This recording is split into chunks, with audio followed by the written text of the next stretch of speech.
नमस्कार, मैं अर्चना और आप देख रहे हैं हंगामा टाइम्स। इस समय हम लोग हैं पांडेपुरम जानकीपुरम विस्तार में, जहां पे आप भीड़ देख रहे हैं। यहां पे राशन वितरण हो रहा है संयुक्त उद्योग व्यापार मंडल के द्वारा। जिस तरीके से सरकार ने 1 महीने का लॉकडाउन लगाया, क्या गरीबों को सुविधा मिल पा रही है, वो यहाँ के लोगों से हम बात करेंगे। आपका नाम क्या है माता जी? चंद्रपति। तो कहाँ की रहने वाली हैं आप? लखीमपुर की। तो सरकार के द्वारा कोई सुविधा मिली है आपको? नहीं, 1 महीने के ऊपर हो गया लॉकडाउन लगा हुआ है, तब से क्या सुविधा मिल पा रही है आपको? कुछ नहीं मिला दीदी। कुछ नहीं। आपका क्या नाम है? राजकुमार। कहाँ के निवासी हैं? हम तो रहने वाले सीतापुर जिले के हैं, बाकी यही मजदूरी करते हैं, कमाते हैं, खाते हैं और यही व्यापार मंडल से मिला है और कुछ राशन नहीं मिल पा रहा है। सरकार के द्वारा कोई राशन नहीं मिला? नहीं।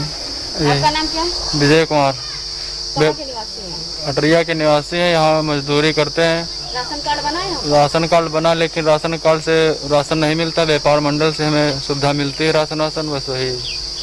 तो जिस तरीके से आप जमीनी स्तर से देख रहे हैं कि बहुत से लोगों को सरकार के द्वारा राशन मिलता है, लेकिन जो गरीब मजदूर होते हैं, जो बाहर के प्रवासी मजदूर होते हैं, उनको किसी तरीके से कोई सुविधा नहीं मिल पाती है। तो कुछ संस्था, कुछ संगठन के द्वारा आम लोगों की यहाँ पे ज़रूरतों को पूरा करा जा रहा है। जिस तरीके से आप स्क्रीन पे देख रहे हैं, संयुक्त उद्योग व्यापार मंडल के राष्ट्रीय अध्यक्ष हैं अंजनी कुमार पांडे जी, जो निरंतर ये कार्य कर रहे हैं। पूरे लॉकडाउन उन्होंने गरीबों की सेवा करी है और उनका व्यापार मंडल पूरे देश में, पूरे प्रदेश में और लखनऊ के हर क्षेत्र में ऐसे गरीबों लोगों की मदद करता रहता है।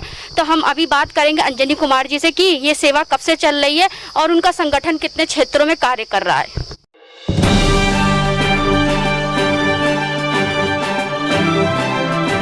तो अब हमारे बीच में जुड़ रहे हैं संयुक्त उद्योग व्यापार मंडल के राष्ट्रीय अध्यक्ष अंजनी कुमार पांडे। जैसे मैंने आपको बताया था कि उनका संगठन पूरे क्षेत्र में, पूरे देश में, पूरे जिलों में कार्य कर रहा है।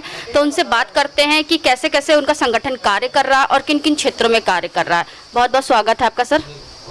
Thank you ma'am. सबसे पहले तो मैं हंगामा चैनल को धन्यवाद देना चाहूँगा।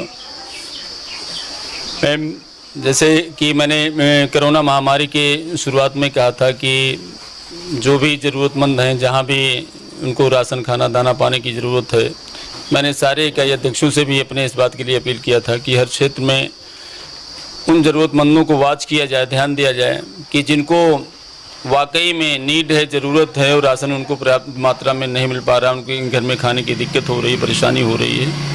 तो वो कार्य संयुक्त उद्योग व्यापार मंडल लगातार प्राप्त कर रहा है और करता रहेगा। जब तक ये लॉकडाउन रहेगा, लोगों को दिक्कत रहेगी, ये करता रहेगा। इसमें ज़्यादा लोग जुड़े हुए हैं कि पिछली महामारी से में भी करीब 6.25 लाख लोगों को हम लोगों ने राशन, दाना, खाना, पानी बांटने का काम किया था। तो वो लोग परेशान होते हैं, उनको कहीं अगर सुविधा मुहैया नहीं हो पा रही, खाने की दिक्कत हो रही है, तो भाग करके आ रहे हैं, जिसकी व्यवस्था लगातार संयुक्त उद्योग व्यापार मंडल कर रहा है। और जो भी ज़रूरतमंद संयुक्त उद्योग व्यापार मंडल किसी भी कार्यालय पे, किसी भी पदाधिकारी के पास पहुंच रहा है, उनके खाने की, राशन की व्यवस्था ज़रूर कराई जा रही है। पूरा कोशिश किया जा रहा है कि हर क्षेत्र में, पूरे उत्तर प्रदेश में अभियान संयुक्त उद्योग व्यापार मंडल चला रहा है। जैसे मैंने यहाँ के लोगों से पूछा, सरकार के द्वारा कोई उनको सुविधा नहीं मिल पा रही है, तो ऐसे लोगों के लिए क्या करते हैं, कैसे कैसे उनको चुनते हैं आप? बेसिकली मैम, भूख एक ऐसी चीज़ है कि जब लोगों को भूख लगती है, परेशानी होती है, तो वास्तव में ढूंढ लेते हैं लोग कि हमारे शुभचिंतक कहाँ पे होंगे।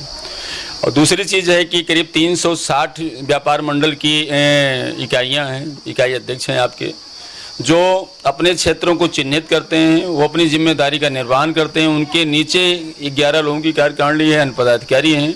वो लोग चिन्हित करते हैं कि किन किन जगहों पे लोग भूखे हैं, जिनको वास्तविक नीड है, जिनको राशन चाहिए, अन्य चीज़ों की ज़रूरत है, उनको गैस की ज़रूरत है, उनको मेडिसिन की ज़रूरत है, उनको हॉस्पिटल की ज़रूरत है।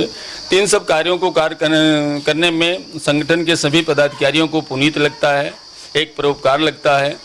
और तुलसीदास रामायण में एक वर्ड भी कहा गया है कि बड़े भाग मानुष तन पावा। बड़ी भाग से मानव जीवन मिला हुआ है। और मैंने अपनी लाइफ में इतनी बड़ी महामारी नहीं देखा।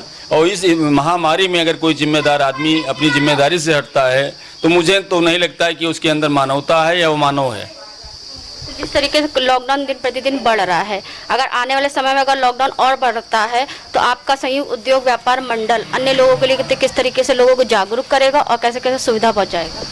मैं आपको बताना चाहूँगा कि संयुक्त उद्योग व्यापार मंडल वो संगठन है कि जो बड़ी सादगी के साथ में लगातार सेवा करता रहता है और लगातार सेवा करता रहेगा।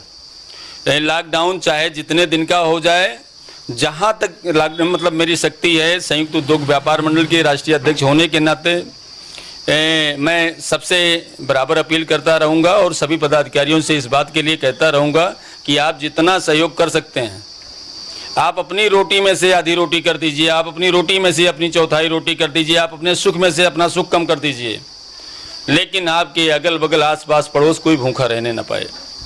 तो ये थे हमारे साथ में संयुक्त उद्योग व्यापार मंडल के राष्ट्रीय अध्यक्ष अंजनी कुमार पांडे। जिस तरीके से हमने पहले भी आपको दिखाया है कि उनका व्यापार मंडल किस तरीके से लोगों के लिए राशन वितरण का कार्य करता है, भंडारे का भी कार्य करता है। तो आज हम लोग आए थे पांडेपुरम में, जहाँ पे उनका हेड कार्यालय है, और वहाँ के लोगों को उन्होंने राशन वितरण किया और लोगों की मदद किया। तो लॉकडाउन जब तक रहेगा तब तक वो निरंतर लोगों की सेवा करते रहेंगे। इसी के साथ मैं अर्चना आपसे इजाजत लेना चाहूँगी। धन्यवाद।